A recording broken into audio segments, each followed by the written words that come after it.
what I was doing, but yesterday something came to me. And it made me start thinking about all these missing young girls. And it reminded me of a paper that I had to write for my history class some years ago about the European Union and the African countries that people were getting on these rafters and these small ships, overcrowded little boats like they were coming from Haiti and Cuba to America. And the Africans were on these little boats coming across the waters to get to to Europe, to get to whatever country they could get to, whether it was Italy or Spain or England, wherever they could arrive. And they were risking their lives to do it. And on these boats, they had women and they had children and they had men, and these people had paid large sums of money, had saved up this money to get on these boats. And many people didn't make it across. Many boats were tipped over because they were overcrowded and all of this other things, and the waters were dangerous and choppy. And so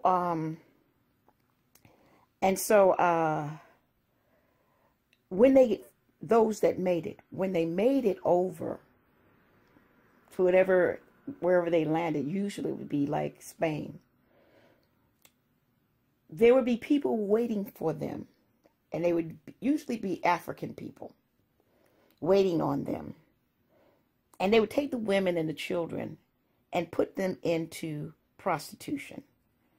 These people were escaping for a better life from Africa, and they're risking their lives on these little rafts and these overcrowded boats, hoping to get into to a land, to get to safety and get to a country where they would have a better life than all the famine and the chaos and the atrocities going on in Africa.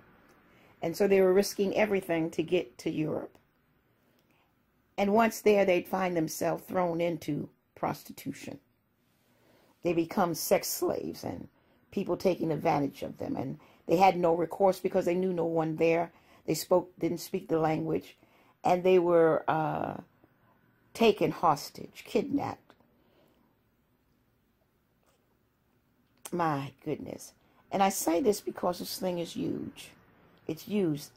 These people are organized criminals. They're hardened criminals. Mario Hidalgo Garfias was once a human trafficker. I got to the point of raping some of the girls that used to work for me. I used to beat them up, and not just with my fists. I used baseball bats to beat them up so they would work for me. And these are huge rings of people. This is not a small thing, and it's not a new thing either. It's been going on for a while. But I also say this so that you'll recognize the fact that it's international. This is an international thing. In fact, I was watching a video when I was looking at this and thinking about doing this video, that the #1 criminals for sex trafficking is in Mexico. Some town in Mexico. The #1 place in the world for sex trafficking. So you're thinking of these 6 girls in D.C. and the 500 in California and the 300 and some, almost 400 in Virginia, and so on and so forth, who've been kidnapped this year. Who've been kidnapped. And you're thinking they're still in the era. No, they're not. Some have been put on ships, on these ships that carry crates and all kinds of freight on. They've been put on those ships and barges, and oh, my Lord. I saw a video today while I was on Facebook. It was a video of an American Airlines stewardess who encountered this man and this young girl on her plane.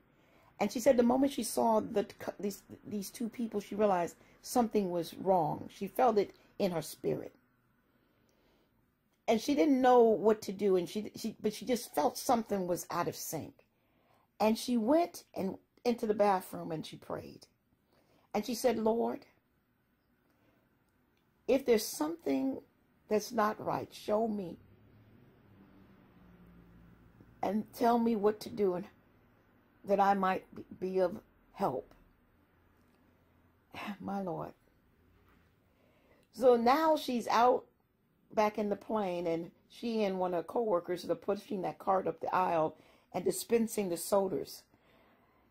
And as she comes to that seat where the man and the girl are seated, her co-worker distracts the man, and somehow she gets the girl to look up and make eye contact with her.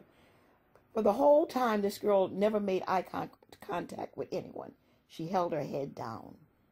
And the woman said, the stewardess said that when she looked up and she saw the misery and the sadness in the face of this girl, she knew that what she had perceived had been right. And she didn't know what to do. And she went back and closed herself in the bathroom, and she said, Lord, give me what to do. And she put her hand in her pocket, and she felt a pad and a piece of pen in her pocket. And she took out and wrote a note and stuck it on the glass in the bathroom and locked that door and went back up the aisle and commenced to dispense soda. And somehow the girl looked up and made eye contact with her while the woman was still having the man, engaging the man in a conversation, so he wasn't paying attention to the girl. And the stewardess mouthed the word bathroom and pointed in the direction of the bathroom that she had locked to the girl, and went up the aisle and continued doing what she needed to do. And then she went down and stood by that bathroom after she had finished dispensing all the sodas to the people that were on the plane. She went down and stood by that door, and later she saw that man and the girl get up and walk towards her, and they came towards that bathroom. And she asked them, do you need to go to the bathroom? Do you want? And the man says, yes, she has to go to the bathroom. She says, well, this bathroom is usually used for the crew, but I unlock it so that she can go in. So she unlocked the door, and the girl went into the bathroom. And when the girl came out, the stewardess says she went inside that bathroom, and she saw the note, and she said she had hoped that the girl had seen her note that she had left, and the girl had seen it. And she said she flipped over that piece of paper, and on that piece of paper it read, help me, help me, help me. And the woman knew then that she had to do something. And she called to the pilot booth, and she spoke with the pilot and told him what had transpired, and said, we need to have security meet the plane. We need the police to meet the plane when the plane lands because of that situation. It's funny because when I was listening to the video, it's bringing tears to my eyes, because when I was listening to her talk, it made me cry. I'm kind of soft like that. It made me cry. Anyway, the plane was just minutes away from landing, but they managed to orchestrate it that when the plane landed, the officials met the plane, and they asked that everybody remain in their seat and not get up, because some authorities were coming onto the plane because they needed to take care of something. And so the officials came onto the plane, they boarded the plane, and they walked to that seat and apprehended that man and took with them the girl. My Lord. My Lord. Thank you, Jesus. Thank you, Jesus. This airline steward felt something was wrong and was out of sync. She said the man was well-dressed, but the girl wasn't so well-dressed. And it was something about how the girl never made eye contact that made her feel something was wrong. And because God had given her the spirit of discernment, this airline stewardess was able to help free someone who's being taken across the country to be put into bondage as a prostitute in a trafficking ring. When we think about these children and we see these posters and these milk cartons with these children missing, and we read about the 6 young girls in D.C. and all these other children, and we think this thing is local, and we think maybe they're still in the neighborhood. This thing is large. It's international. These rings are organized, these trafficking people. right here within our small little people. A lady was who had some kind of business. Was a massage parlor, was a nail place. I don't know what it was, but in the back, she had prostitutes. She was a trafficker. And they came in and swept the place. The police came in and arrested the woman. But in this report of this woman and what had been happening in her business, she was arraigned and all of this other stuff. But they never talked about what they found. They never talked about the age of the girls. They never talked about how many girls. They never talked about if how large the organization, if the woman led them to some other people. They never talked about anything. They only talked about the woman. And I wondered about the person that had been entrapped, or the people that had been entrapped and that were being abused in her back of her business. Over in Asia, this thing is very big. In China, in Korea, and all of these countries, we already know about their the child labor, how they use children in factories. But also the use of young girls as prostitutes is a very big and large business.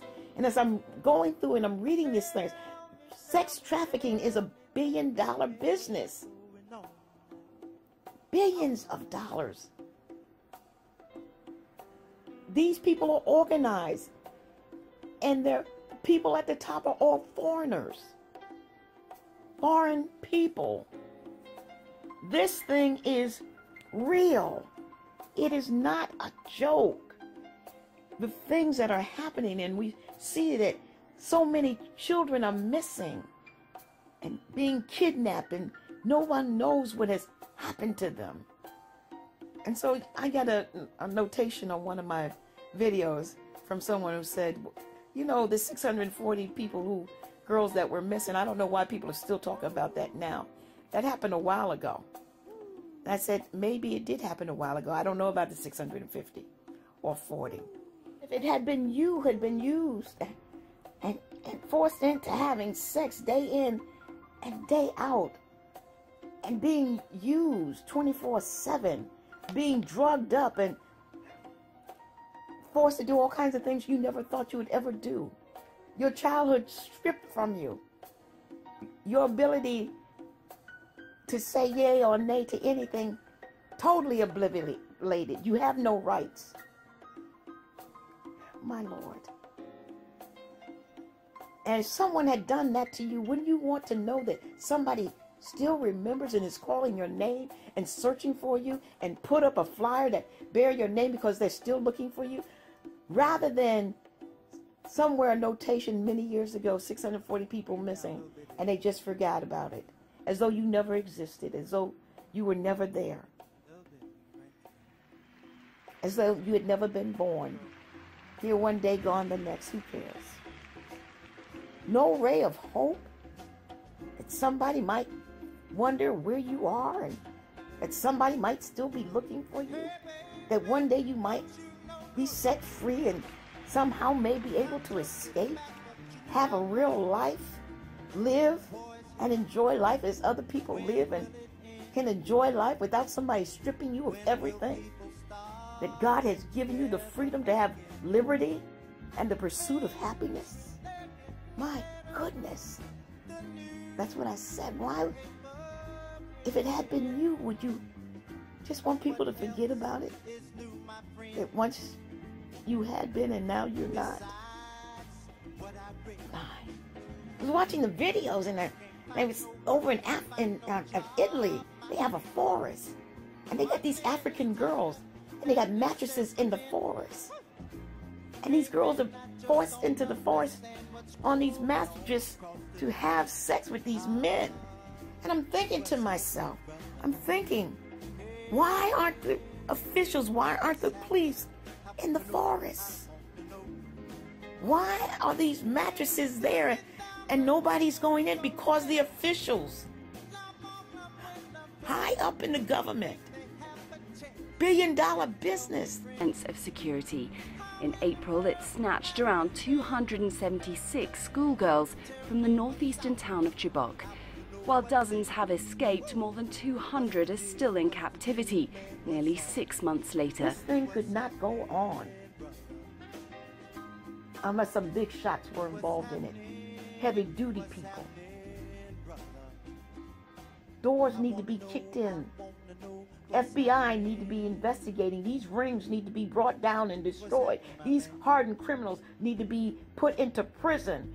These girls need to be given an opportunity to have a life, to live as other people live, and not to be subject as prisoners against their will, forced to have sex.